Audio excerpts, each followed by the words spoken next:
Amigos de Cuatro Vientos, ¿qué tal? ¿Cómo están? Muy buenos días tengan todos y todas. Muchísimas gracias por estar con nosotros. Estamos transmitiendo en vivo desde la ciudad de Ensenada, Baja California, México, en este día que es lunes 3 de marzo del De año abril, 2, perdón, de de abril. abril ya. De abril, gracias, gracias. Del 2023. Muchísimas gracias por estar en nuestro programa del día de hoy de Los Innombrables. En esta ocasión solamente nos acompaña nuestro queridísimo amigo y analista político Daniel Solorio Ramírez, quien es maestro en Derecho, activista social, académico universitario, defensor del agua en Baja California, así como también, pues mire, es nuestro ombudsman, el que vigila, el que vigila profesionalmente los contenidos de Cuatro Vientos, pero también el que está checando cualquier opinión que usted tenga de las transmisiones, de los contenidos, de las cosas que estamos publicando aquí, tanto por la vía de audio, video o los escritos.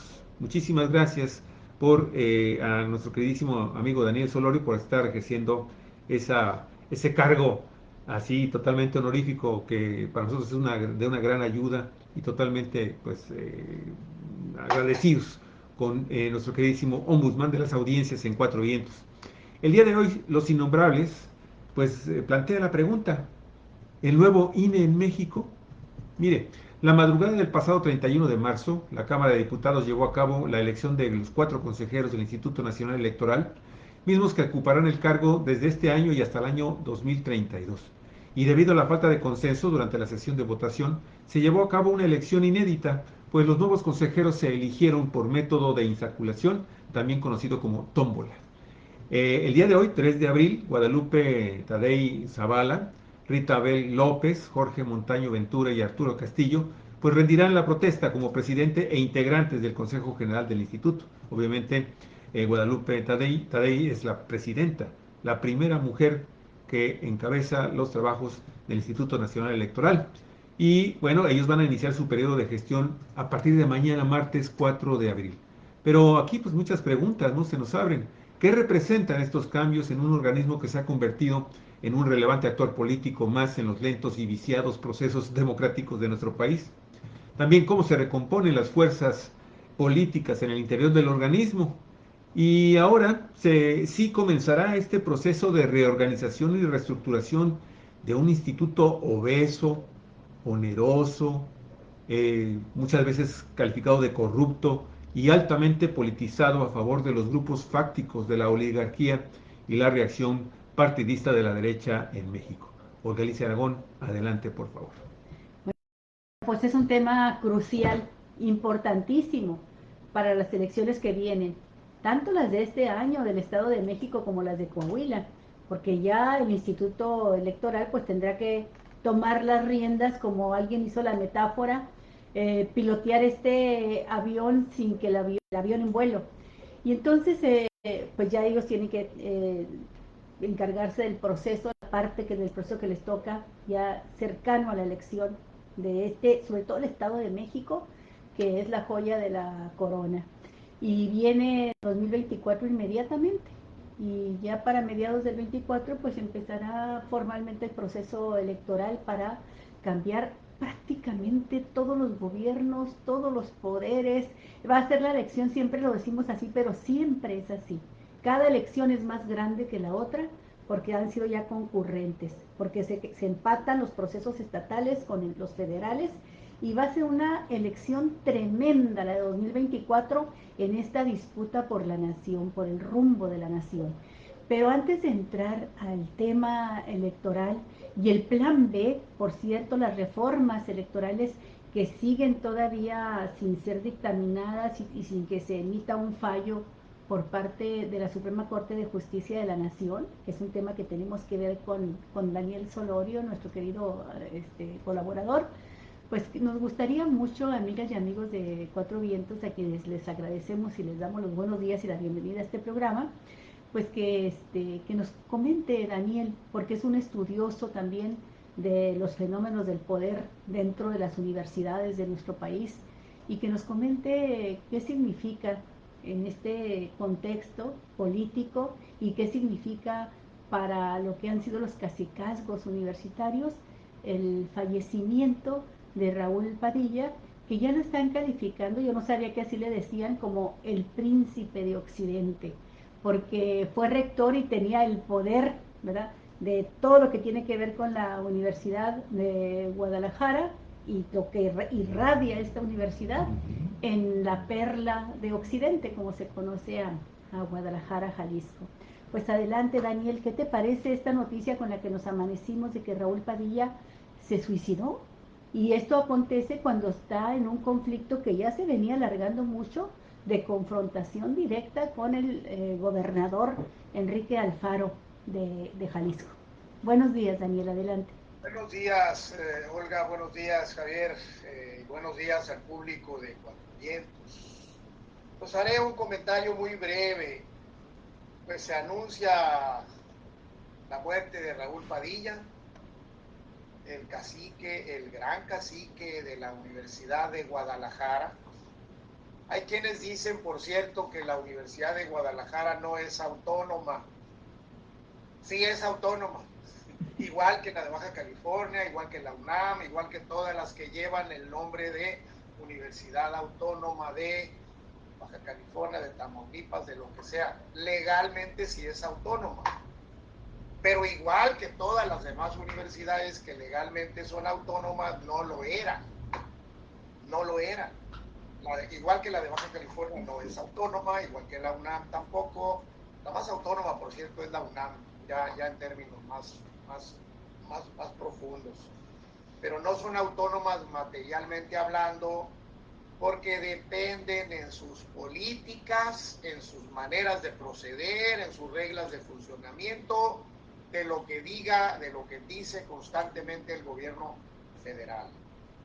Entonces no hay tal autonomía, es más, es un letrero que los rectores en todos lados usan solamente cuando se les trata de esculcar, de pedir, de rendir cuentas. Eso no les gusta, rendir cuentas, entonces se envuelven a la bandera de la autonomía. Pero vuelvo al caso Padilla. Bueno, es un caso extremo, ejemplar, de cómo las universidades son instituciones terriblemente vulnerables, enormemente vulnerables en su diseño legal. Las leyes orgánicas de las universidades públicas mexicanas, todas prevén un gobierno en manos de un pequeñísimo grupo de personas, un pequeñísimo grupo que generalmente se llama Junta de Gobierno y que tiene todo el poder. Todo el poder universitario legalmente está depositado en un pequeñísimo grupo de personas llamado Junta de Gobierno. A veces, en algunas universidades se extiende un poco más porque se transfiere ese poder al Consejo Universitario.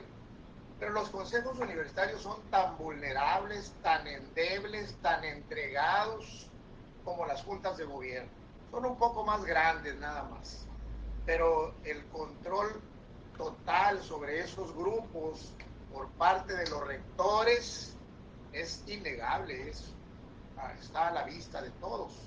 Los rectores se convierten rápidamente en los depositarios de todo el poder porque controlan a las juntas de gobierno y controlan a los consejos universitarios, pero fácilmente, porque hay un espíritu de sumisión. En Guadalajara, en la Universidad Autónoma de Guadalajara, que por cierto no se llama autónoma, es la Universidad de Guadalajara, aunque es autónoma, es un caso extremo.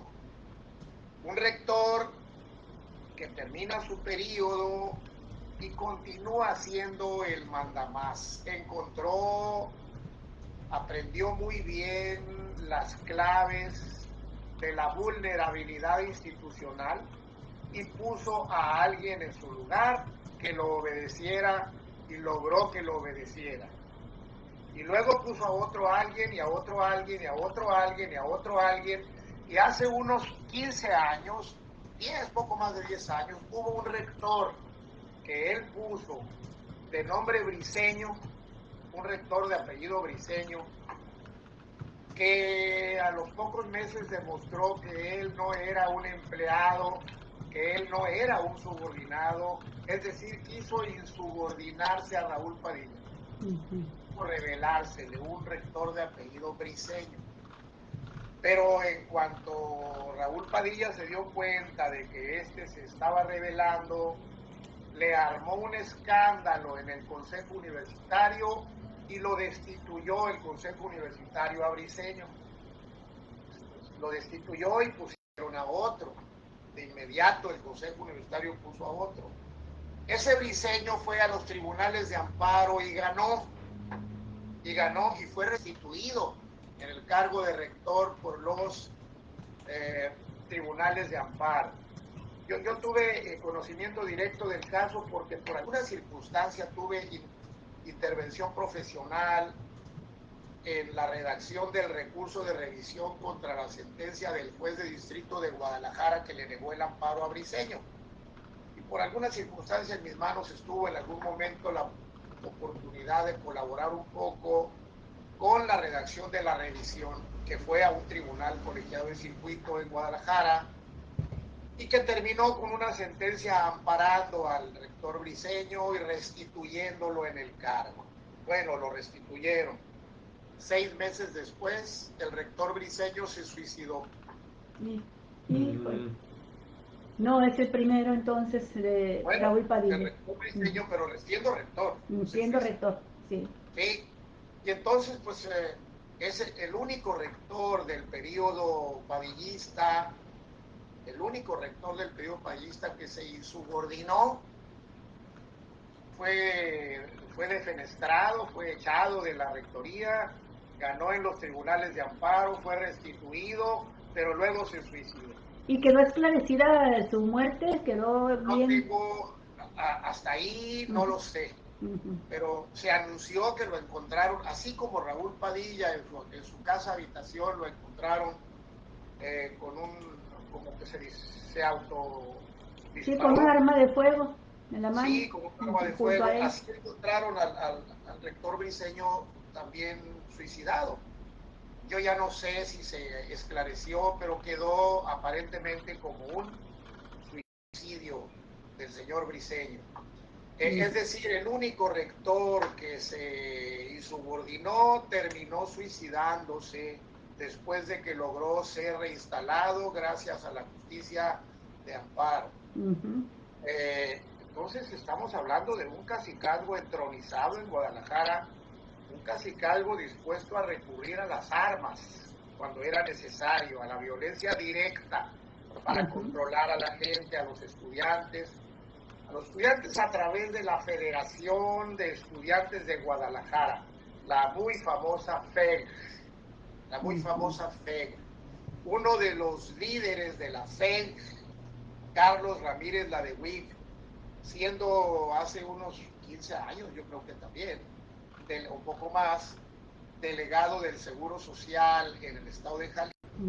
Entonces, Guadalajara es una universidad ubicada en una región donde el uso de las armas no es nada fuera de lo común, sigue siéndolo, y a través de ese método se entronizó Raúl Padilla, y luego con una enorme habilidad política, una enorme habilidad manipuladora, se convirtió en un gran promotor cultural, apoyando a la derecha, a la derecha, a la ultraderecha jalisciense, uniéndose, cobijando también la archifamosa Feria Internacional del Libro, a la que asisten personajes de la derecha de todo el mundo. Es un fenómeno interesantísimo. La biografía de Raúl Padilla tiene que ser historiografiada pronto, porque es un personaje, es un gran personaje.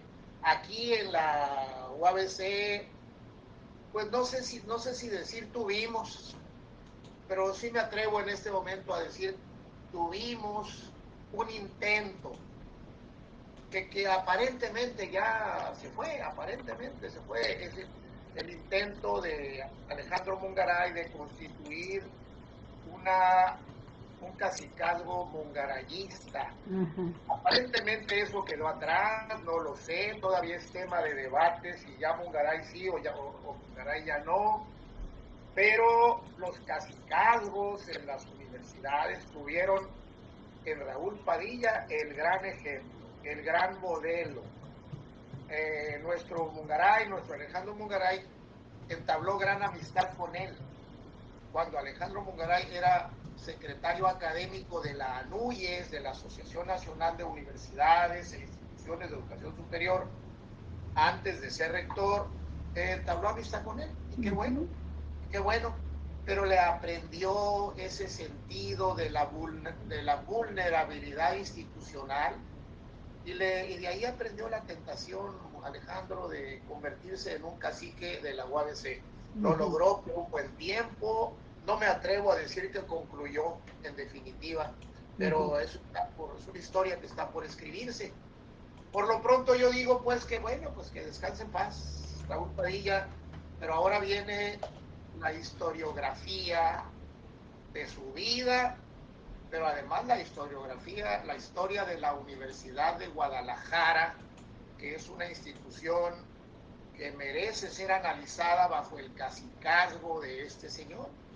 Sí, y falta ver qué es lo que sucede con el grupo compacto que él logró consolidar y que tiene una presencia cultural y política y por supuesto académica muy, muy importante. Está la Feria Internacional del Libro de Guadalajara, pero está también este festival de cine, y él impulsó muy fuertemente también un proyecto de cine que tuvo sus logros cinematográficamente hablando, ¿no? Pero ojalá que esos logros se puedan continuar, institucionalizar en la Universidad de Guadalajara, fuera cacicazgos, pero no sabemos si Raúl Cacique Padilla, con su muerte se lleva todo eso. No sabemos si tenía un heredero que automáticamente recibe las riendas, no sabemos eso. Sí, quién sabe si sea un Pedro Páramo que después lo convierte todo en muerte, ¿no? Con su muerte misma. Falta todo eso. Sí, y tienes razón, Daniel, va a ser una historia muy interesante, quienes lo conozcan, todo lo que fue Padilla y su hacer, su vida y su obra y su desobra. Va a ser muy interesante quien escribe este libro, porque Raúl Padilla representa dentro de la academia y la política quizá lo que representó en San Luis Potosí el ejemplo máximo del cacicazgo, ¿no?, político, que fue Gonzalo N. Santos. Y él tiene su biografía, tiene su libro, ¿por qué no lo va a tener Padilla? Pues vamos a estar a la espera de las reacciones que esto provoque. Si es necesario, volvemos a tocar el tema, querido Daniel. Pero ¿qué te parece si entramos ya al tema que habíamos programado? Pues porque nadie puede prever que Padilla se va a suicidar y no sabíamos. Entonces, no sabemos. Sí. Así es. Entonces, ¿qué te parece si entramos al tema del INE? Es posible que se esté configurando con esta elección, esta entrada de 4 nuevos consejeros, pero que también representan, por lo tanto, la salida, el término de 4 consejeros, entre ellos 2 de los principales que fueron muy protagónicos, que jugaron un papel político y no un papel de árbitro de la política electoral, y que se van ya mañana formal, oficial, institucionalmente ya están fuera Lorenzo Córdoba, Ciro Murayama y otros 2 consejeros que siempre se me olvidan el nombre, pero ahorita los voy a conocer, Javier. Y son 4 y son sustituidos por 4 consejeros que entre ellos viene la nueva presidenta del Consejo Nacional del Instituto Nacional Electoral, Guadalupe Tadei Zavala. ¿Cómo viste tú este cambio, el procedimiento que se tuvo que utilizar para llegar a él, que fue después del examen, ¿verdad?, que se había pactado en la Cámara, que se hace un examen y los más altos puntajes quedan, los que alcanzan la mejor calificación, pues no iban a ser aceptados, porque quienes alcanzaron la más alta calificación los identificaron como gente muy cercana a obradoristas. Y entonces, bueno, nada sirve que hayan sacado la más alta calificación si son impugnados, si va a meterse a la Cámara en una disputa, un pleito ahí, y deciden irse por el método de la insaculación. Y queda así Guadalupe Tagle, que también, por cierto, pues está en los grupos, entre los que estaban en contienda para entrar, precisamente por haber alcanzado altas calificaciones. ¿Qué te parece este cambio en el INE, Daniel? Bueno, diré algo sobre ese punto. El método de la tómbola. Finalmente los grupos de diputados no se pudieron poner de acuerdo en el interior de la Cámara, no fue posible ponerse de acuerdo porque los grupos mayoritarios, ¿por qué no fue posible? Porque los grupos mayoritarios, por recomendación expresa del presidente de la República, había dicho, negociaciones no hay. No hay negociaciones, no estamos dispuestos a arreglos en lo oscurito.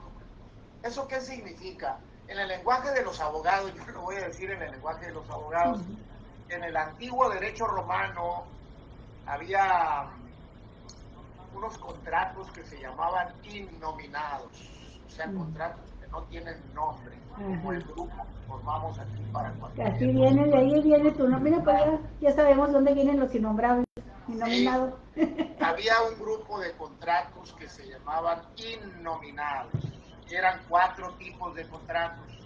A uno se le llamaba do ut des, significa doy para que des.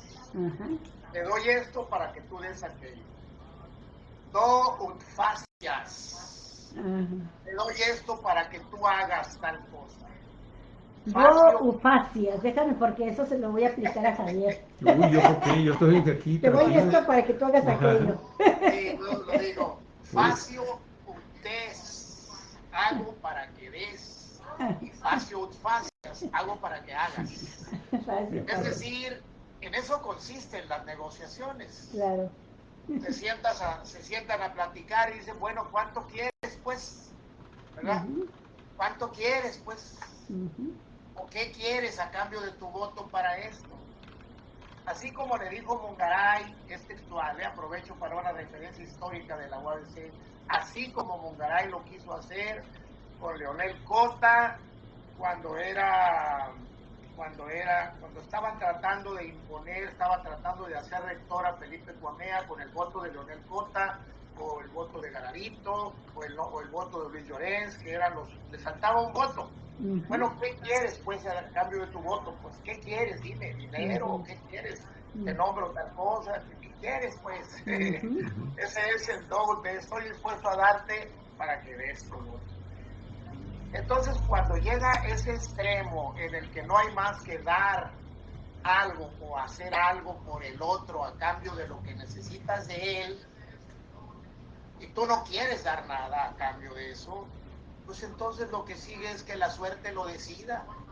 Y entonces aparece la tómbola y se resuelve el problema con la suerte. Y se abre la tómbola y ahí está Guadalupe Taddei y sus otros 3, la otra dama, y se me escapan los nombres de los demás todavía, la señora Taddei. Sí, los demás salen de una tómbola, pero no veo una razón válida para decir que eso es inferior a ponerse de acuerdo, te doy tanto para que votes por este. No sirve. Yo creo que el método de la tómbola, como lo explica muy bien el presidente López Obrador en situaciones como esta, es mucho más honorable, mucho más decente que el otro en que queda en lo oscuro qué sucedió. Pero se va sabiendo a la vuelta del tiempo. Sí, con las acciones, con los actos de los propios consejeros. Claro. Pero... Oye, el presidente, por cierto, hizo una referencia, ya que estás tú ahí con el latín, hizo una referencia a que la tómbola, o el sorteo, ¿verdad? La urna dando vueltas, ¿verdad? Y de ahí la mano santa que extrae el nombre. Sí, la mano santa de Santiago Krill. No fue él, fue una trabajadora ahí de la Cámara. Oye, del Senado. Oye, doy la referencia que hizo el presidente de que este método ya se utilizó en la antigua democracia griega, en el Senado Sí, precisamente. sí, que se usaba así, yo no lo sabía tampoco, claro. De la democracia griega clásica, Sí, sí. sí, sí. Bueno, pues es que si cualquiera de los, si de acuerdo con sus antecedentes, cualquiera de ellos puede ser válidamente, bueno, pues que sea la suerte, si cualquiera de Sí. ellos puede serlo. Ahora, Daniel, permíteme preguntarte algo que a nosotros, a Javier y a mí nos llamó mucho la atención porque se hizo un análisis en uno de los programas que estábamos escuchando de si iba a haber o no un cambio en el INE con la salida de estos 4 consejeros. Es la entrevista que hacen a uno de los consejeros que no salió, que se queda. Y le hacen esta entrevista Sin embargo, los periodistas, Sí, Alejandro Páez y Álvaro Delgado, y nos llamó la atención que prácticamente con esa manera de hablar muy diplomática que utilizan los consejeros, no sí, todos, los que se van no era su signo de distinción, no eran los tuyos, sí. pero con una manera suave, política, diplomática, contestó prácticamente sí a todas las preguntas que le hicieron. Le preguntaron, ¿será posible que se dé un cambio importante en el INE, que deje de comportarse como una autoridad facciosa que toma partido, ¿verdad?, por un grupo en contienda y que asuma la función de árbitro? Sí. Dice, existen todas las... Fíjate, sin decir que en los hechos, reconociendo que así se había comportado Sí, la presidencia anterior y su grupo, digo, sí, existen todas las condiciones para que se dé un cambio muy favorable en el INE. Y luego le preguntan también incluso sobre el recurso. Y dice, ¿será posible que la nueva presidenta sea capaz de plantearles la disminución de los ingresos tan altos que tienen los consejeros?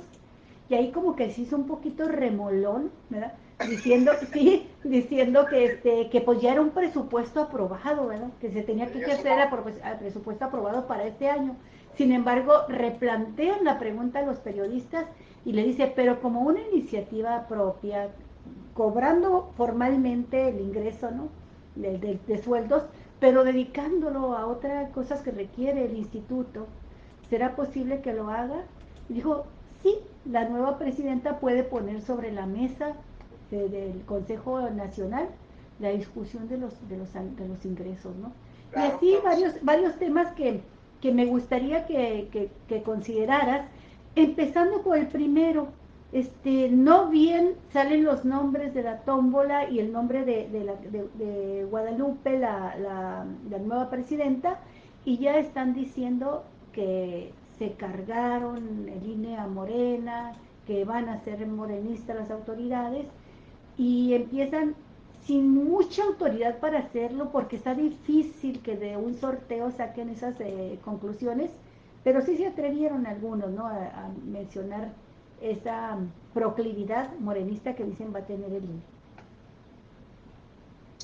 Bueno, desde hace varios días, 10 días antes, se estaba diciendo en redes sociales que se perfilaba la hermana de la secretaria del Trabajo, es Sí, decir, la mano directa, decían, del presidente López Obrador para poner a una hermana de su Berta, secretaria del alcalde Trabajo, Luján, sí. Berta Alcalde Luján. Ella va a ser porque es muy cercana a López Obrador. Esa era una versión que No, circulaba y ella sacó la más alta calificación en el examen que sí, vigilan todas las fuerzas políticas y órganos técnicos. sí, bueno, ella no salió, punto. Uh-huh. Ella no salió. Salió en la presidencia, pues esta mujer que se llama Guadalupe Tadei, Uh-huh. sonorense. Uh-huh.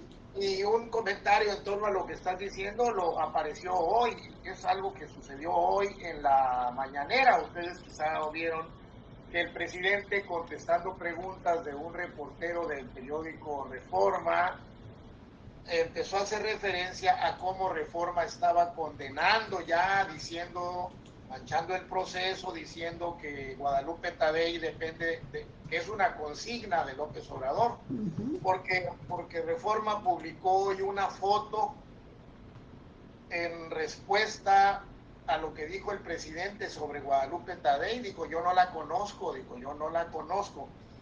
conozco a su familia. Todos son progresistas, dijo. Yo no la conozco, dijo, conozco a su familia, son gente progresista. Entonces hoy Reforma publicó una foto donde aparece López Obrador con varios miembros de la familia Tadei, de la familia Tadei, tomada hace varios años, y le ponen un círculo, una marca para que se sepa que este es López Obrador, y un hombre a una rueda en la cara a una señora que está ahí diciendo, esta es Guadalupe Tadei. Y resulta que no. Caray, no. Otro gazapo bueno. No, resulta que no, dice López Obrador en la mañana, dice, mire, este señor es Jorge Tadei. Jorge Tadei, con quien yo tengo amistad, y esa foto es desde hace varios años, y la persona que aparece ahí, dice... No es Guadalupe Tadei. No es Guadalupe Tadei, es no recuerdo si dijo la hermana o la esposa de Jorge Tadei, no es ella, pero el Reforma dio por hecho que ella era Guadalupe Tadei, a pesar de que si observas con cuidado la foto de una y otra son notoriamente distintas. Pero y además con las edades también hay una diferencia de edades, es más joven Tadei si esta fue la esposa. Sí, pero es formidable la coyuntura, las ganas del diario Reforma de decir miente López Obrador cuando dicen que no la conoce. Aquí está la prueba, y la prueba es una prueba falsa. Barbaridad, ¿sí? No es la primera vez que Reforma hace eso, por cierto. No, lo usa como método de propaganda. Pero fuera de eso, pues vamos a esperar. Lo que sigue es la protesta de los nuevos miembros hoy del Consejo, y a partir de entonces habrá que estar muy pendientes de qué decisiones, qué novedades arroja el Consejo General del INE, qué novedades arroja la nueva integración del Consejo General del INE con 4 nuevos consejeros y un nuevo secretario ejecutivo. Porque se entiende que hoy mismo, mañana, que pronto el Consejo General del INE tiene que nombrar al secretario ejecutivo. Ahí está el asunto. Ahí es donde vamos a ver de qué lado está mascando ahora la iguana. Porque dicen, hay expectativas de que cambien las cosas para bien, ¿verdad? De que el INE se comporte más conforme a todos los principios que se supone deben regir su actuación de imparcialidad, objetividad, democracia, máxima publicidad o apertura a la información, transparencia, pues, etcétera. Son varios cualidades, ¿verdad?, que debe de tener la conducta del órgano electoral y que habían estado atropellando estos principios. Y bueno, sí, de entrada se puede quizá afirmar que vaya a haber una relación menos confrontada, menos difícil entre el órgano electoral y los actores políticos, incluyendo el presidente de la República. Pero Daniel, el poder, la manera en que se ejerció el poder en el INE, porque así lo permitieran sus reglas, y porque se extralimitaron en el ejercicio de ese poder, concentró muchas decisiones en el secretario ejecutivo, que finalmente decidió renunciar, ¿verdad?, después de dar una pelea donde en un contexto pues muy cuestionable le permiten regresar al cargo después de que tuvo que dejarlo por la reforma electoral conocida como Plan B. Y Edmundo Jacobo regresa, y al poco tiempo que regresa renuncia. Y se desata una serie de especulaciones de por qué fue la renuncia, que a lo mejor renunció para darse tiempo a que hicieran una maniobra por ahí este grupo poderoso de Lorenzo Córdoba y buscar cómo amarrar votos para dejar un secretario ejecutivo afín a ese grupo. Mi pregunta es si realmente lo podrán hacer con la nueva composición del Consejo, si que no creo que puedan dar un albazo, ¿verdad? Y entre que toma protesta los nuevos consejeros, en ese inter ellos nombren un nuevo secretario, no creo que tengan condiciones para hacerlo, pero así lo hicieron en el pasado, cuando Lorenzo Córdoba logró, antes de que entraran 4 nuevos consejeros, como va a ser hoy, que entraran ya formalmente, ya estaban electos, logró proponer que continuara en el cargo Edmundo Jacobo. Ahora no se trataría de Edmundo Jacobo porque él ya renunció, pero el poder que tiene el secretario es tremendo. Tiene que ver con todo, Daniel, no solamente con la parte de oficialía mayor, ¿verdad? Con todos los recursos económicos, sino también con esos fideicomisos que están manejados en absoluta opacidad, ¿verdad? Como suelen manejarse los fideicomisos y más cuando tienen elemento político. Y tenía también el control sobre la decisión de quiénes serán o serían los consejeros distritales, los consejeros locales en los estados. Él decía de los posibles, ¿verdad? No se necesitaba una insaculación, no, era la manita directa del Edmundo Jacobo quien decía o el dedo, ¿no? Este es el que va a ser. Y tenía incluso la facultad de coadyuvar, ¿verdad? Con el órgano encargado de la evaluación y la conducta, el proceder de los funcionarios electorales y aplicar sanciones hacia adentro, o sea, disciplinar hacia adentro, ¿no? Pero también la capacidad para decir en este órgano que recibe las quejas aplica también sanciones hacia los actores políticos, hacia los partidos políticos. También ahí tenía coadyuvancia y su coadyuvancia era en realidad la voz cantante para decidir a qué candidato le quitaban la candidatura, por ejemplo el caso de Félix Macedonio, el de Guerrero, o si se hacían de la vista gorda frente a irregularidades cometidas o ilegalidades abiertas cometidas por partidos políticos durante las campañas electorales, como sucedió con el dinero de Monex y demás durante la campaña de Peña Nieto. Entonces todo ese poder era concentrado en la Secretaría, en el secretario ejecutivo. Ahora se extralimitaron, pero siguen teniendo un gran poder que solamente lo puede modificar la reforma, que aún en su plan B plantea una horizontalidad en la toma de decisiones en el Consejo respecto a este ejercicio del poder. ¿Tú cómo la ves? ¿Puede cambiar así como está? Y de paso, quiero dejar abierta de una vez la pregunta para lo que sigue, la Suprema Corte y la reforma electoral. Bueno, yo creo que como el tema es tan complejo, vale la pena pintar una línea divisoria entre dos cosas. Aquellas cosas que dependen de la buena voluntad, de las virtudes personales, de los merecimientos o desmerecimientos de las personas que ocupan los cargos. En este punto se toca diciendo, bueno, ¿qué tanto son capaces de cambiar Guadalupe Tadei y los otros 3 que llegan con ella y el nuevo secretario ejecutivo que ellos nombren? Si no ocurre que en unas horas nos damos cuenta de que ya les pusieron otro en los últimos minutos, ¿no?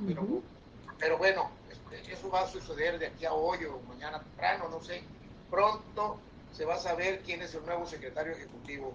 Entonces ahí la pregunta es, ¿qué tantos cambios pueden hacer en estas 4 o 5 nuevas personas en un grupo que son parte de un grupo más grande?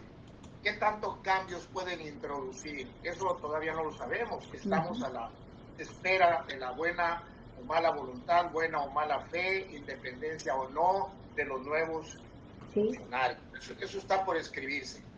Pero ahora vamos con las reglas jurídicas. Las reglas jurídicas, las facultades del Consejo, las enormes facultades del secretariado ejecutivo que tuvo en sus manos tantos años Edmundo Jacobo, en este momento, por decisión de un ministro de la Suprema Corte, son las mismas que tuvo Edmundo Jacobo en sus manos. Son las mismas facultades, porque hubo un cambio en el plan B, pero ese cambio está frenado. Un acuerdo del ministro instructor. Sí.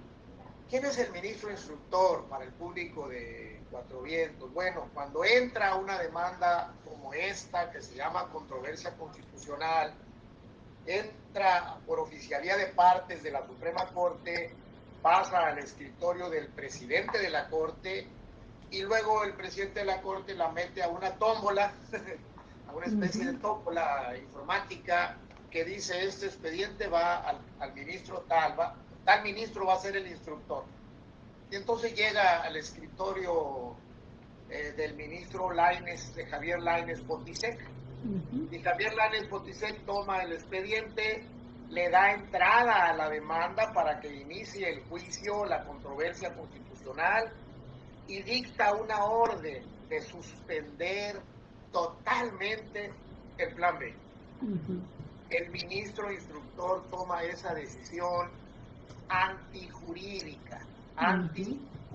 Yo estoy del lado completamente de los que están diciendo que el ministro Javier Lainez Potisek se excedió brutalmente en la suspensión que concedió, porque la jurisprudencia de la Corte desde hace muchos años está diciendo que en las controversias constitucionales el ministro instructor puede suspender actos y efectos de leyes, suspenderlas temporalmente mientras se resuelve el fondo del caso, pero únicamente aquellas normas jurídicas que estén encaminadas de manera inmediata y directa para violar, que pueden implicar una inminente violación a derechos humanos. En este caso no hay en ninguna regla de las nuevas reglas de funcionamiento del INE, llamadas Plan B, nada que se pueda calificar como una inminente violación a derechos humanos. No existe eso. El ministro concedió aún así la suspensión, pero ya está anunciado que hay un recurso. Hoy o mañana ya se va a anunciar que ya está interpuesto.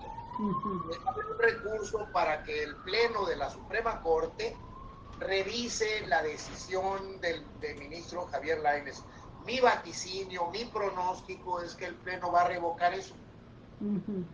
Entonces van a ponerse en vigor, van a entrar en vigor las nuevas reglas. El plan B no va a ser suspendido por todo el tiempo que dure la controversia.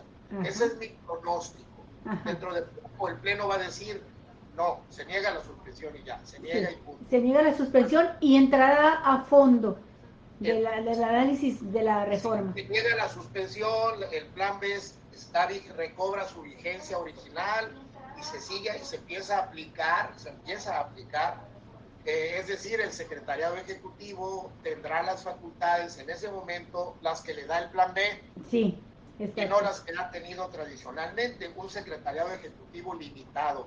Eso punto está en manos del Pleno de la Suprema Corte, y yo supongo que no pasan 2 o 3 semanas sin que el Pleno sentencie. Ese se llama recurso de reclamación contra el acuerdo del ministro que suspendió el plan B, que suspendió temporalmente el plan B. Ese es mi pronóstico.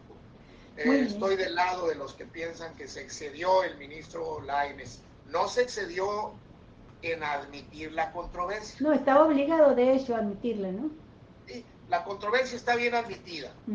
Está correcto, es jurídicamente bien admitida, pero hay un exceso en la suspensión concedida. Sí. Hay un exceso. Sí, y nada más para precisar algunos números que siempre son importantes, ¿no? El Consejo Nacional del INE está integrado por 11 consejeros. De estos 11 consejeros salieron 4, entran 4, 12 son, ¿verdad? 12 consejeros. Entran 4, salen 4 y pero 11. También el año 11.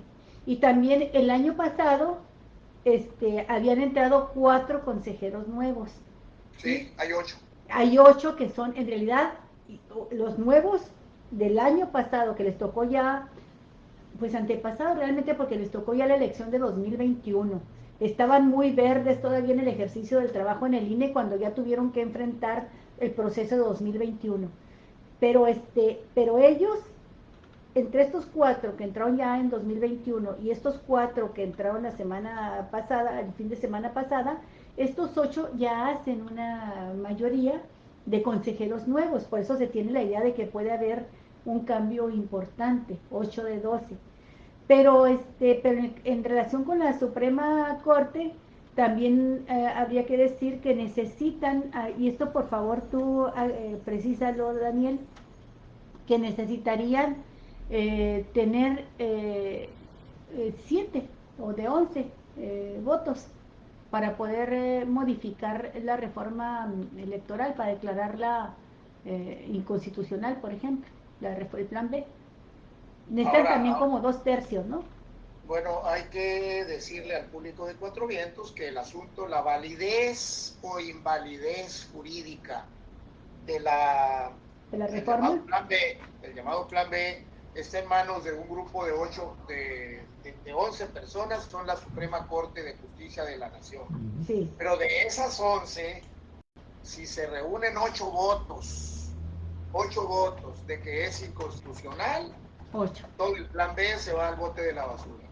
8 personas investidos con el cargo de ministro de la Suprema Corte, 8 votos de 11, pueden tirar al bote de la basura el plan B. Ese es el diseño constitucional. Dicho de otra manera, Daniel, basta que 4 ministros la declaren constitucional para que quede. Dicho con el otro enfoque, claro, lo que Sí. estás diciendo es lo mismo que yo, pero es un planteamiento más claro y directo, entiendo. Si 4 ministros consideran, los ministros son jueces, pues jueces constitucionales, si 4 de ellos dicen la reforma es constitucionalmente válida, queda válida. Okay. Queda válida.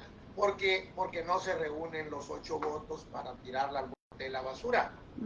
4 votos sí. pueden salvar la validez jurídica de la reforma constitucional conocida como el plan B. Vamos a ver qué hace la Corte. Y fíjate que estaba escuchando los argumentos, porque esto de pronto te dicen, no, pues no suena democrático, no suena lógico, pero estaba escuchando los argumentos de Federico Ayala, que es un colega tuyo, Anaya. Federico Anaya, sí. Que es colega tuyo y sí, también es analista político extraordinario, y él estaba diciendo que me pareció muy interesante. Bueno, así como se requiere la mayoría calificada del Poder Legislativo para poder hacer una reforma constitucional, así también se requiere para poder tocar la Constitución y decir que es inconstitucional o calificarla, se requiere también de una mayoría calificada en el Poder Judicial, en la Suprema Corte. Dice, porque se tiene que partir del principio, creo que están tocando, se tiene que partir del principio de que el Poder Legislativo, ¿verdad?, es la gran soberanía, el gran representante del directo, ¿verdad?, del poder popular, del pueblo. Son los representantes populares y son los que deciden, ¿verdad?, una reforma, un cambio, una nueva ley. Entonces, se respeta ese principio por parte de la Suprema Corte de manera tal que también se requiere una mayoría calificada para poder tumbar una decisión del poder legislativo. Sí, pero por mayoría calificada en este momento en la Corte entendemos 8 votos.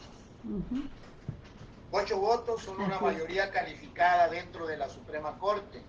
Para decirle no al poder legislativo. Exacto. 8 personas, 8 ministros. A mí personalmente eso me parece altamente censurable. Es un sistema extremadamente expuesto al conservadurismo. Las transformaciones constitucionales quedan en manos de un grupo de gente que fácilmente puede echar abajo lo que sea, cualquier cosa. 8 son mayoría calificada dentro de la Corte, que pueden destruir con su voto la presunción de validez constitucional que tiene toda norma emanada del Congreso de la Unión y del presidente de la República, que son los representantes genuinos de la voluntad popular, de la soberanía nacional depositada en ese grupo de gente a la hora de hacer las reformas jurídicas, las reformas a las leyes secundarias. Sí. Esto quisiera de una vez aprovechar para decirlo en un minuto. La Suprema Corte puede tirar al cesto de la basura con 8 votos cualquier reforma a leyes secundarias. Ajá. Pero si el Poder Legislativo se convierte en reformador de la Constitución y hace una reforma constitucional por el voto de por lo menos las 2/3 partes de sus integrantes, diputados y senadores, y la mayoría de los congresos de los estados, eso no puede ser revisado por la Suprema Corte. La Suprema Corte no tiene facultades para revisar la validez de reformas constitucionales. Al menos que 1/3 de los legisladores solicite una controversia. No. La Suprema Corte no tiene ninguna facultad para revisar la validez de reformas constitucionales. A ver, No. está el caso, por ejemplo, de la reforma energética, la más profunda, no la del Plan B. No se aprobó por las cámaras legislativas, pero sí se aprobó una reforma a una ley secundaria, a la ley del servicio. No, pero cuando se presentó la iniciativa, solicitaron, la impugnaron ante la Suprema Corte. Hay una ley impugnada, una reforma. Sí, pero era la reforma a la ley de la industria eléctrica, porque no hubo reforma constitucional. No se reformó la Constitución. Sí, es cierto, no sacaron los votos suficientes. Exacto, no hubo votos suficientes en las cámaras para reformar la Constitución. Por eso, también por eso hay que tener presente lo que está diciendo el presidente López Obrador del próximo sexenio. Él mismo lo está diciendo, hay que llamar, vamos, es el plan C, pues. Bueno, volviendo al ministro Lainez, volviendo al ministro Lainez, si a ti te parece, inconcebible que 8 ministros puedan en un momento dado echar abajo una reforma constitucional aprobada, como tal por los 2/3 partes de la Cámara de Senadores y de la Cámara de Diputados, o una ley secundaria, y que en este caso frene un solo ministro del Plan B, pues es todavía peor, ¿no? Que un solo ministro, uno solo. Bueno, no me parece inconcebible, al contrario. Es perfectamente concebible, acaba de suceder, está sucediendo, sucede cada rato. No me parece inconcebible. Lo que me parece es que está mal. Que está mal. Que eso esté permitido. Ok. Me parece que está mal que le entreguemos, que la Constitución mexicana le entregue tanto poder a un pequeño grupo de personas que se llaman Suprema Corte de Justicia de la Nación, y que coyunturalmente ese pequeño grupo de personas actúa por medio de una sola persona, cuando se trata de suspender, no de declararla inconstitucional, sino nada más de detenerla temporalmente. Lo puede hacer un solo juez, un solo ministro. Eso es lo que a mí me parece mal. No inconcebible, por supuesto que ahí está autorizado por la Constitución y por la ley, pero eso es una de las cosas que yo pongo en el escritorio para decir, cuando se haga la reforma constitucional importante que viene, los jueces, los ministros de la Corte no deben tener ese poder. No deben tener ese poder así, de esa manera. Es un abuso en que incurrió la reforma constitucional que impuso Ernesto Zedillo en el año 94 para entrar en vigor el 95, depositando en la Suprema Corte un poder gigantesco. Sí. Ese modelo de Suprema Corte, ya lo decía en la sesión anterior, yo en una ocasión aquí mismo explicaba yo esta idea. Ese modelo de Suprema Corte es la Suprema Corte de los Estados Unidos.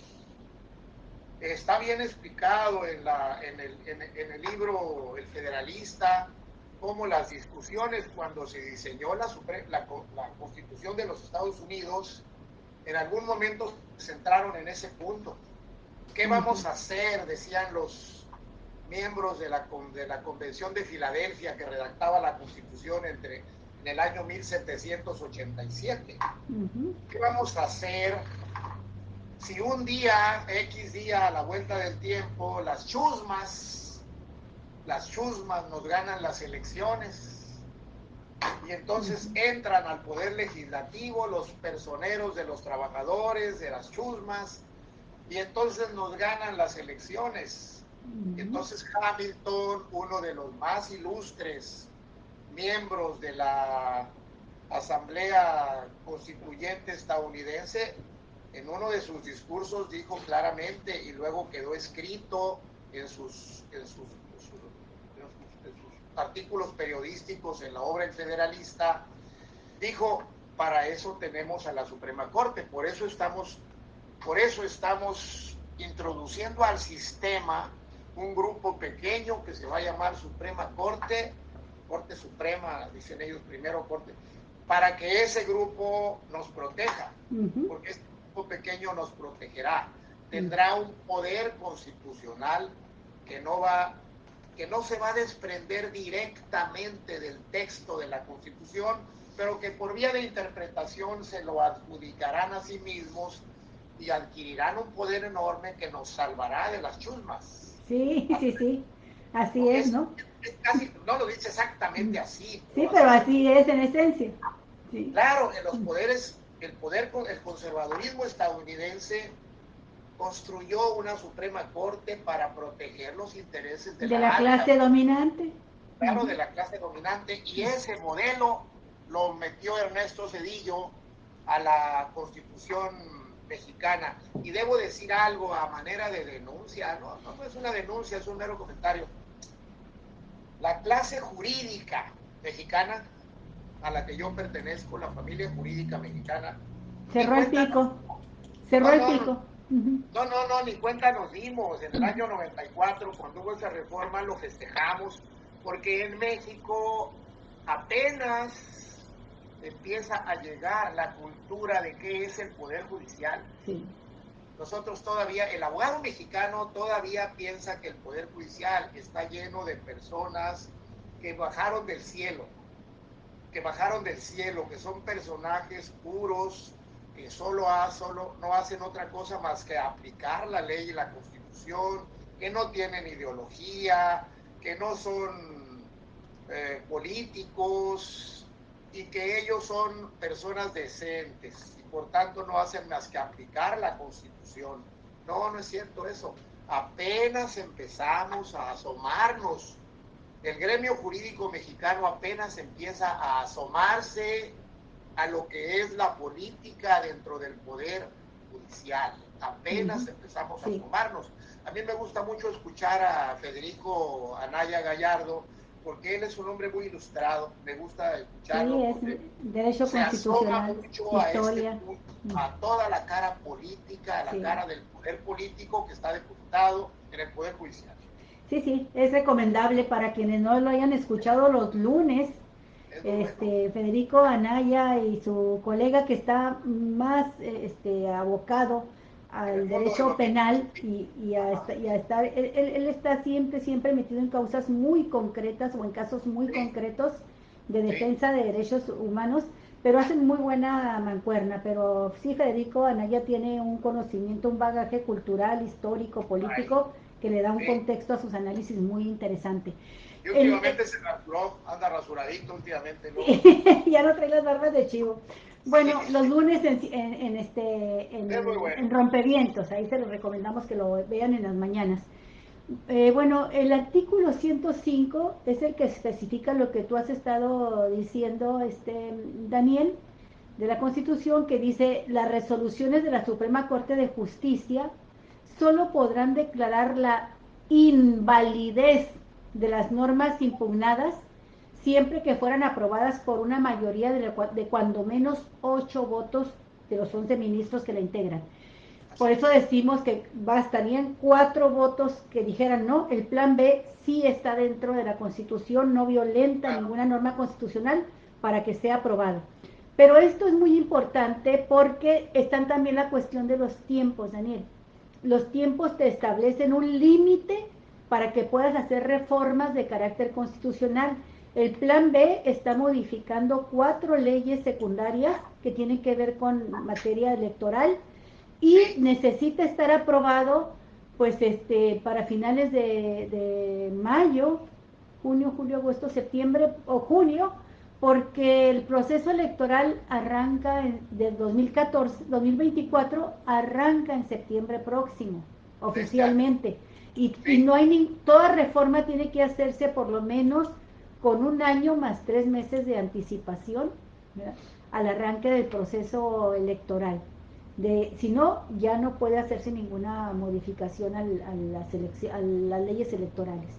Entonces también están los tiempos, Daniel.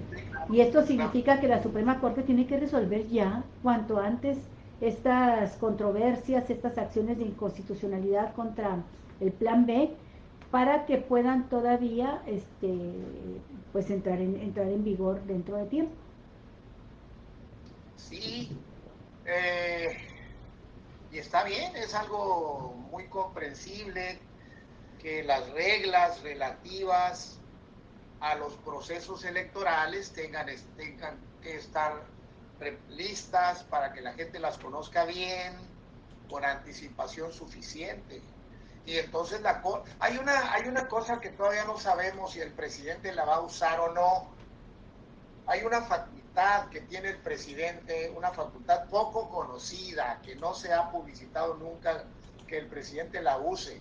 El presidente de la República y las cámaras del Congreso de la Unión tienen facultades para presentar en casos como este una petición concreta a la Suprema Corte y decirle: Suprema Corte, este asunto es muy urgente, resuélvelo pronto. Resuélvelo pronto. Entonces la Corte está constitucionalmente obligada a resolverlo rápido. No sé si el presidente va a hacer uso de eso o las propias cámaras legislativas, porque por mayoría simple de votos las cámaras pueden decir: Suprema Corte, apúrale a resolver ese asunto, eso no lo dejes como si fuera un asunto ordinario allá en la cola de los asuntos que tienes pendientes. No, a dale prioridad. Está establecido por la Constitución y espero que el presidente lo haga en caso de que haga falta. Me parece que la Corte sí lo va a hacer. Es un caso espectacularmente importante de precisar bien las reglas del siguiente proceso electoral. Eso es muy importante. A veces, ocasionalmente, los tribunales se dan cuenta de eso, como sucedió, por ejemplo, me desvío tantito a una referencia histórica, cuando Nixon en los Estados Unidos en el año 1974, ya llovió desde entonces, cuando Nixon cuando vino la acusación contra Nixon, se abrió todo el escándalo Watergate contra Nixon. Hubo un caso que llegó a la Suprema Corte. Y la Suprema Corte en Estados Unidos se tarda, igual que todas las Supremas Cortes, meses o años en resolver puntos, controversias, juicios, litigios. Pero hubo una cuestión que llegó a la Suprema Corte sobre el caso Nixon, porque un juez federal le ordenó al presidente Nixon que entregara unas grabaciones que él tenía. El juez las necesitaba dentro de un proceso penal, un juez de apellido judío, John Sirica. El juez Sirica le ordenó al presidente, el presidente dijo: no te voy a entregar esas cintas porque contienen un secreto de Estado, es información top secret, no te las voy a entregar. El juez le dijo otra vez: tienes que entregármelas, me urge que me las entregues, entrégamelas. Y el presidente dijo: no te las voy a entregar y voy a presentar una apelación ante la Suprema Corte. Y la Suprema Corte, eso es un caso espectacularmente interesante porque la Suprema Corte comprendió muy bien, la Suprema Corte estadounidense, la urgencia del tema. Sí. Y en un periodo de 6 semanas desde que el presidente presentó una apelación, la Suprema Corte sentenció el caso y confirmó la orden del juez.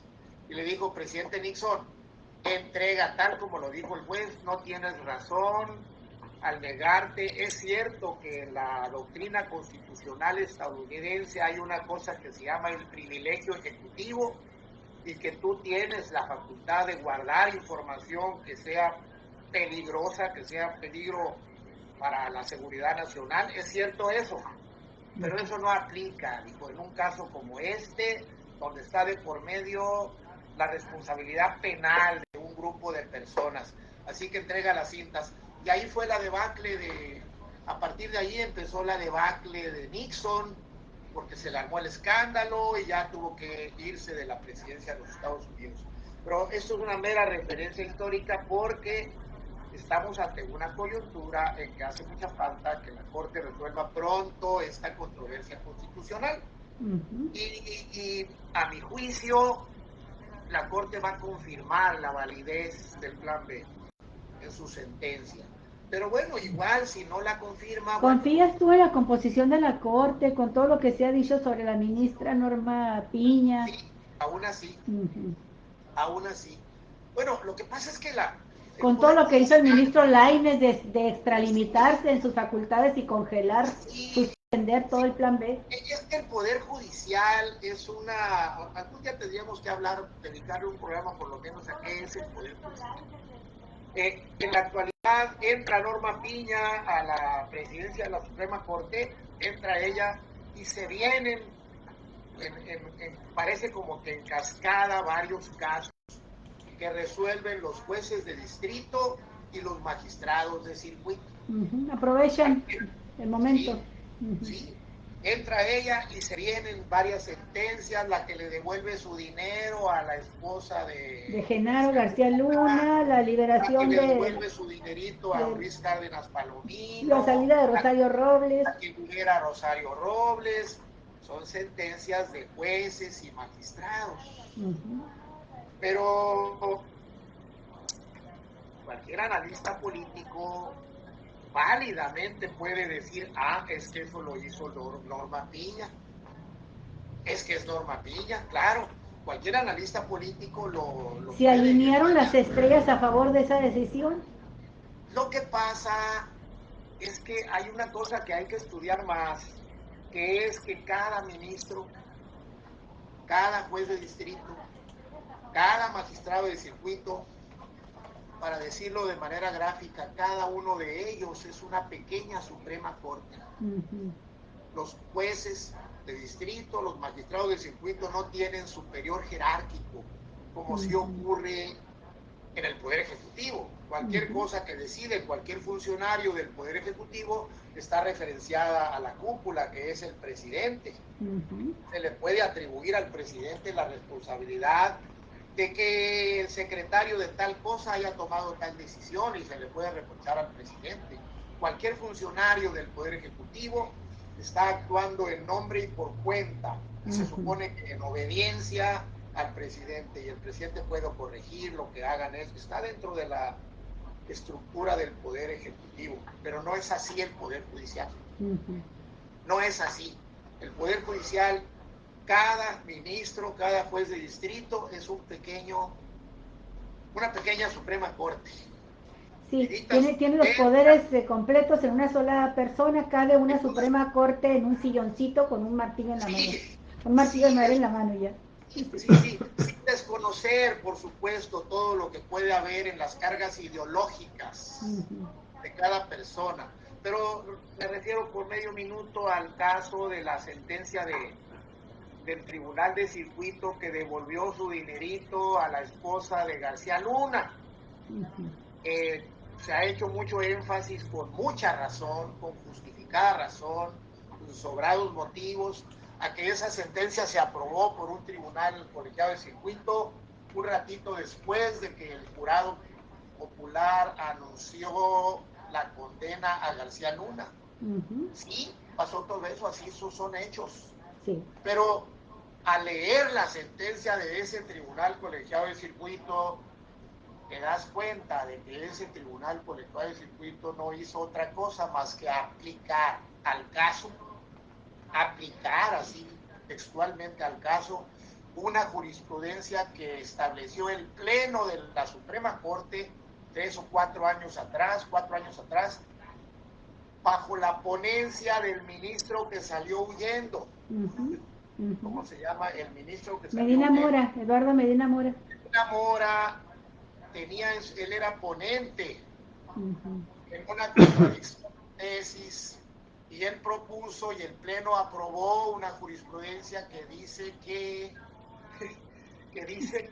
solo mediante el Ministerio Público y la UIF tienen que pedirle a un juez extranjero la autorización para congelar cuentas. Sí, pero que cuando se trata de mexicanos, o sea, lo que pasa es que la UIF hizo algo jurídicamente la Unidad de Investigación Financiera de Hacienda, la Secretaría de Hacienda. Jurídicamente incorrecto. De inteligencia financiera. Y con sobrada razón se lo reprochamos al Poder Judicial, pero esos 3 magistrados de circuito que hicieron eso se quedan tan tranquilos diciendo, revisen nuestra sentencia, ahí está nuestra sentencia, es aplicación directa de la jurisprudencia del Pleno y es nuestra obligación aplicarla, no podíamos dejar de hacerla, porque si dejamos de aplicar esa jurisprudencia nosotros incurrimos en una falta grave y podemos ser procesados penalmente por no aplicar la jurisprudencia del Pleno. Lo cierto es que se tienen que hacer varias reformas constitucionales y en leyes secundarias para poder crear el carril por donde marche, o las vías por donde marche el tren de la Cuarta Transformación.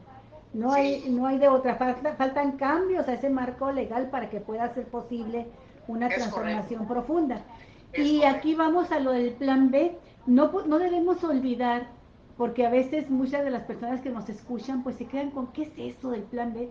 No podemos olvidar que originalmente el presidente de la República presentó una profunda propuesta de reforma constitucional en materia electoral que eliminaba, por ejemplo, muchos de los gastos suntuosos de los órganos electorales, que eliminaba las prerrogativas del erario a los partidos políticos en épocas en que no son de elecciones, o sea, restringía nada más el tiempo electoral, que le garantizaba la autonomía al órgano electoral, llevando incluso al nombramiento de consejeros a un proceso de elección ciudadana, igual que los magistrados, son los magistrados del Tribunal Electoral del Poder Judicial de la Federación, sometiéndolos a elección popular en base a propuestas que hicieran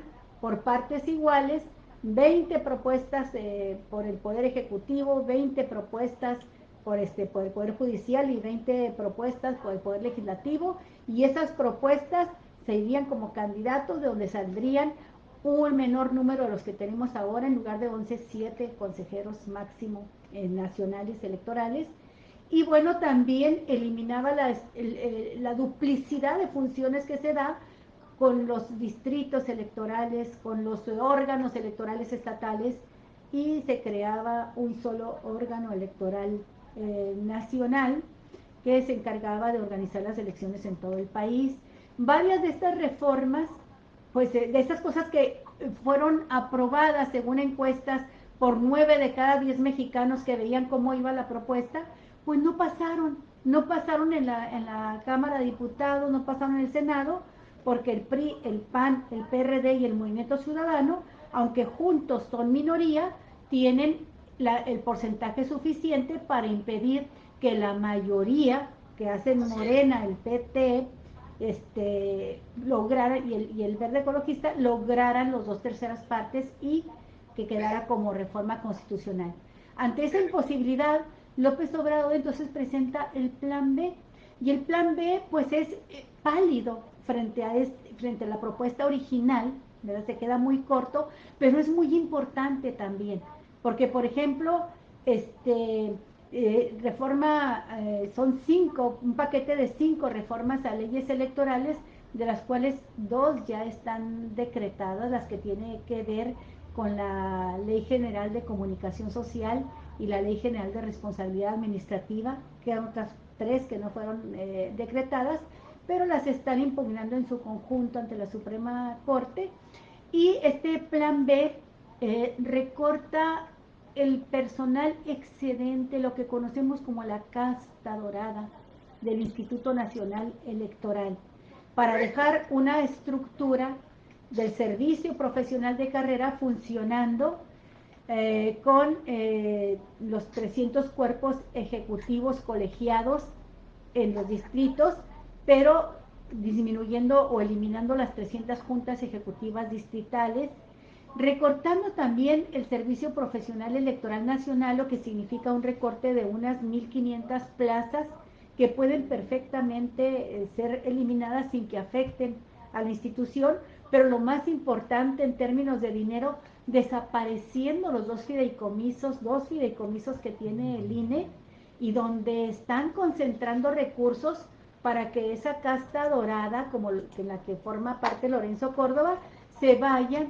y el secretario que se va, Isidro Murayama, se vayan de INE ahora que ya les toca irse, pues con un morral de dinero de casi 10 millones de pesos por cabeza, ¿no? Entonces, esos fideicomisos proponen eliminarlos, extinguir esos fideicomisos. Y Por también... fin ya, Olga, por fin ya ayer Lorenzo Córdoba confesó que entre los 4 que se van, se llevan aproximadamente 40 millones de pesos. Fíjate. Lo confesó ya abiertamente. Y de esos 40, momento, casi la mitad, nada más él y el secretario ejecutivo. Sí. ¿Sí? En el momento, lo dijo en el momento en que confesaba, en que reconocía. Pero lo dijo en el mismo momento en que se quejaba de que el contralor interno del INE les está sacando cuentas, les está mostrando cuentas, les está mostrando irregularidades, y eso les molesta mucho. Era visible el disgusto de Lorenzo Córdoba ayer cuando que se quejó con dolor de que el contralor interno del INE está mostrando cuentas, está diciendo, aquí hay irregularidades. Y luego entrevistaron los periodistas al contralor y dijo, eso no tiene nada de malo, es parte de las normas que tenemos de auditoría, es válido que lo estemos pasando la información públicamente ya lo podemos hacer, eso es lo que a él le molesta, pues qué pena. Entonces, bueno, en términos así muy rápidos, muy generales, yo quería plantear lo que es el plan B, sí. que ha sido muy, muy impugnado por la oposición, porque va al centro de la casta dorada del INE y va también al ahorro de recursos para las elecciones, no en el tamaño en que se proponía la gran reforma constitucional, pero sí en los términos en que puede hacerlo con una mayoría simple, modificando leyes secundarias, la fuerza política morenista. Entonces, lo quería mencionar así porque para que sepamos qué es lo que está en juego, y son a fin de cuentas los privilegios y aspectos también del funcionamiento del INE, que concentra demasiado poder en una o dos personas y viene a democratizar en parte el funcionamiento del Consejo Nacional Electoral, con estos nuevos consejeros que se incorporan. Entonces lo quería mencionar así, Daniel, algo que tú quieras agregar para ver la importancia del plan B y lo que estamos a la espera, pues, porque tú confías en que sí se logre una mayoría, una cantidad de votos suficientes, que con 4 bastarían para que queden en firme las reformas electorales. Bueno, yo leyendo la reforma legal, reforma a leyes secundarias que se llama Plan B, yo no encuentro que sea clara y notoriamente inconstitucional.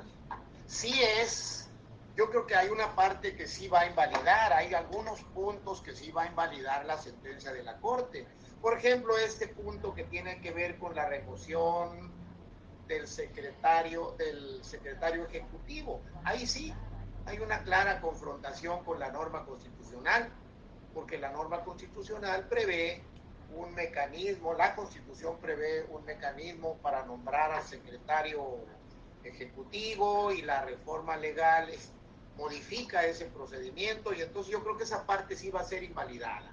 Sí. Pero fuera de eso, no hay muchos puntos que sean claramente contrarios a la Constitución, y me parece que la Corte los va a dejar válidos, Sí. y que va a haber 4 votos por lo menos que digan que eso no pugna con la Constitución, no entra en controversia con la Constitución, por lo menos 4 votos. Yo creo que habrá. Pero bueno, suponiendo que no los haya, hay que ya irla diciendo también al público de Cuatro Vientos que el presidente ya habló de un plan C. Sí, sí, antes de que entres al plan C, nada más decir que el plan B también contempla algo muy importante, que cualquier país lo puede hacer, países con menos recursos destinados a sus órganos electorales, con muchísimos menos recursos, y en lo económico y en lo humano, en cantidad de personas dedicadas a ello, lo pueden hacer, y México no lo ha podido hacer sin explicación alguna, ¿no? Plantea que los resultados oficiales se vayan conociendo desde el primer voto que se va contabilizando, ¿no? En el día de las elecciones. Es decir, que no nos esperemos a que el PREP, que es eso, un programa de resultados preliminares, ¿verdad?, nos vaya dando información, y luego hasta el miércoles venga la información oficial por parte del órgano electoral de quién ganó, quién perdió las elecciones y con cuántos votos, sino que se pueda ir conociendo el mismo día el resultado de las elecciones. Sí, claro, por eso la reforma original proponía, la reforma original que no pudo aprobarse por falta de votos, proponía ir estableciendo los mecanismos del voto electrónico. Sí. Para voto por la vía informática. Y bueno, hay muchas cosas que están pendientes, ¿no? Muchas cosas pendientes. ¿Sí? También una cosa muy importante que sí viene en el plan B es que los legisladores busquen la reelección, pero separarse del cargo. ¿Te acuerdas que aquí ustedes... sí, cómo no, sí. Aquí se permite, ustedes le llamaron, ustedes, me refiero a las resistencias o movimientos que tú asesoras como abogado, denominaron ley Gandaya, que permite a los funcionarios, como los diputados y los presidentes municipales y sus cabildos, proponerse para una reelección sin separarse del cargo. Y aquí lo que está planteando este plan B es precisamente que acota la reelección a la condición de que se separen del cargo en tiempo previo, durante campaña, para que no suceda lo que aquí y en todas partes del estado fue visto y muy mal visto. Nunca supimos cuál era la línea divisoria de los actos que realizaba Armando Ayala como presidente municipal y Armando Ayala como candidato ya a la reelección, y por todas partes andaba entregando dádivas, inaugurando obras, haciendo promesas y, digo yo, pervirtiendo el proceso electoral que le permitió con esa ley Gandaya pues reelegirse, ¿verdad?, sin separarse del cargo. Entonces esto sí lo propone el plan B, porque esto de no separarse del cargo existe a nivel federal también. Los legisladores de la Cámara de Diputados y del Senado pueden reelegirse y conservando sus cargos, hasta no se separan de la curul, pues pasan de una legislatura a otra sin separarse de la curul cuando son reelectos. Y esto pues te crea una situación de antidemocrática, de desventaja para sus competidores que no tienen cargo público, y también no solamente de inequidad, sino también de posible y casi pues, diremos seguro paso de recursos públicos, empezando por sus salarios, recursos públicos a las campañas electorales, ¿no?, que está prohibido por ley. Son varios aspectos, o sea, no se pudo hacer la reforma profunda, la A, la primera propuesta, la constitucional, se plantea la B, que tiene que decidirlo en cuestión de semanas, ya digo yo, la Suprema Corte, y ahora sí, suponiendo que la Suprema Corte le diera palo al plan B, está el plan C que ibas a hablar ahorita. Bueno, el plan C no es suponiendo, es con total independencia de lo que resuelva la Suprema Corte. Sí. Pues, tiene que ver con llamar al pueblo, llamar al electorado, porque en el siguiente sexenio, porque en las elecciones presidenciales que vienen, hay que tener un presidente acuerpado con un Congreso que tenga la mayoría que pueda reformar la Constitución, que tenga el apoyo de la mayoría capaz de reformar la Constitución, y no solamente reformas secundarias como ocurre hoy.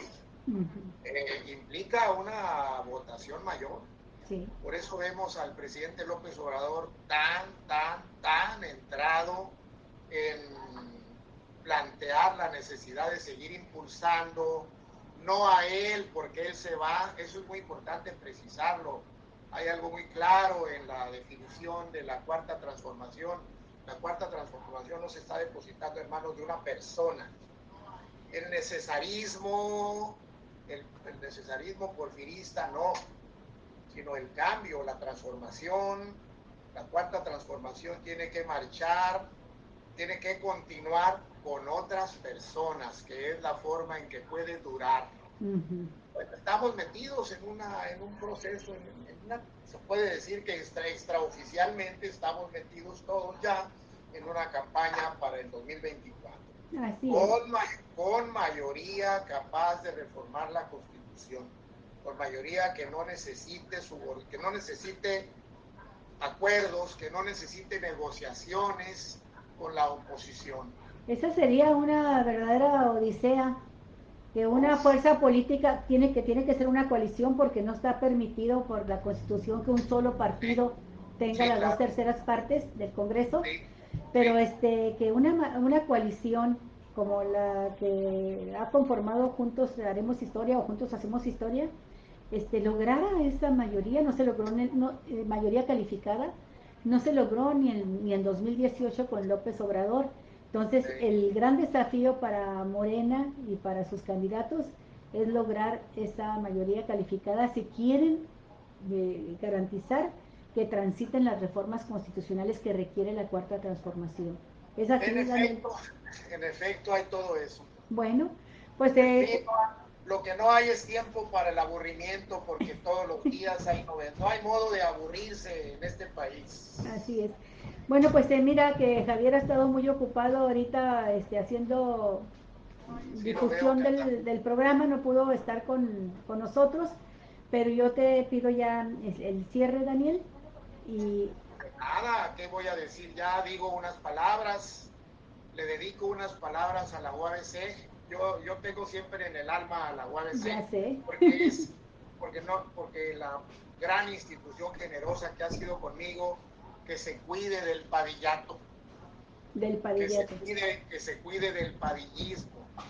Del no coletazo. No se puede cuidar si los universitarios no denunciamos las atrocidades que los cacicazgos generan. Nosotros hemos tenido cacicazgos, no sabemos si tenemos todavía, bien a bien no sabemos si el cacicazgo de Mongaray se fue o sigue ahí, pero por lo pronto se nota menos, pero hay que cuidarla, hay que democratizar la vida universitaria y hay que democratizar la vida nacional, porque la palabra democratizar es una palabra explosiva. A cada día le vas encontrando nuevas vertientes y el presidente López Obrador se está encargando de mostrarlas todos los días con lo que dice y hace. Creo que el país tiene ahora un liderazgo fuerte y tenemos que aprovecharlo hasta el último momento, porque viene 2024. Pues es todo lo que tengo que decir, Olga, Javier. Por el momento yo me despido ya también, porque ya tengo que ir a atender personas que me esperan. Muchísimas gracias, Daniel. Y bueno, pues muchísimas gracias también a las personas que nos han seguido en este programa. Javier ha estado muy No, pues ocupado. a Israel nada más comentarle muchísimas gracias, Israel, por estar con nosotros, muy amables por tus comentarios. En otra ocasión lo comentamos para ya no hacerlo más largo esto. Amigos, Claro, muchas gracias. gracias, muchas gracias. Daniel, Hasta hasta luego, luego. sigue muy bien, cuídate mucho. Yo creo que sí. Hasta Ándale pues, pronto. hasta pronto. Amigos, hasta el día de mañana, cuídense mucho.